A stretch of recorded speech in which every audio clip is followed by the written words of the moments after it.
Join us now for Education Matters, a weekly look at the real people and real stories in education across North Carolina. Welcome to another episode of Education Matters presented by the Public School Forum of North Carolina. I'm your host, Keith Poston. As you know, each episode we focus on a central topic. This week we are exploring the role of school principals, how North Carolina compensates them, and what changes might be on the horizon. We're going to talk to principals, the head of the association that represents them, and a school superintendent who hires them, all on the show today. Like every week, before we tackle the main topic, we open with our segment we call Edlines, a quick scan of education headlines across North Carolina and the U.S. President-elect Donald Trump's education policies will likely reflect the imprint of Vice President-elect Mike Pence. As governor of Indiana, Mike Pence aggressively expanded a voucher program that allows taxpayer money to flow to religious private schools, just like the Opportunity Scholarship program here in North Carolina. Indiana has the single largest voucher program in the U.S. Pence also pushed for more charter schools in the Hoosier State.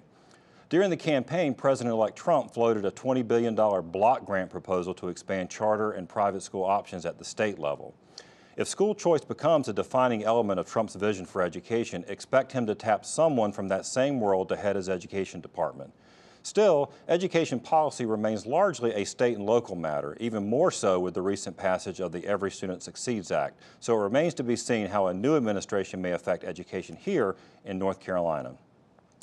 North Carolina lawmakers are considering changes to the way public schools are funded after a study found that the state's current funding model is too complex, lacks transparency, and at times, such as in the allocation of funds for teaching positions, favors wealthier counties. The study, compiled by the General Assembly's Program Evaluation Division, was presented to a joint legislative committee last week. The report suggests either extensive reforms to the current system or a complete overhaul that would change the system to one that uses a weighted student formula. Basically, a base amount of money is allocated for each student in the state, with additional funds added to that amount for students with extra needs. School districts would get their funding in this manner rather than being provided money for specific categories such as teachers and textbooks. You can be sure we will be discussing this in future episodes. A new study from the Duke Center for Child and Family Policy at Duke University just published last week found that early childhood programs such as Smart Start and NC Pre-K here in North Carolina result in higher test scores, a lower chance of being held back in grade, and a fewer number of children with special education placements.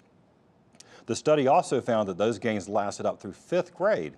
This new research contradicts studies in other states that suggest that benefits of pre-K may fade, in particular an often cited study from Tennessee that has frankly been used by North Carolina legislators to argue against increased funding for early childhood education. We will have the study's lead author, Kenneth Dodge, on Education Matters next week, so you will definitely want to tune in. And finally, congratulations to Wake County School Superintendent Jim Merrill, named last week as the 2017 North Carolina Superintendent of the Year. This is the 3rd time in his career he's been named the state's top superintendent, twice here in North Carolina and once in Virginia. Superintendent Merrill has led Wake County schools since June of 2013. School Board Chairman Tom Benton said Merrill is a visionary leader who has restored confidence in Wake County schools. As someone who's been a Wake County schools parent myself and also had the opportunity to work with Jim Merrill, it's definitely a well-deserved honor for one of the good guys. Congratulations, Jim.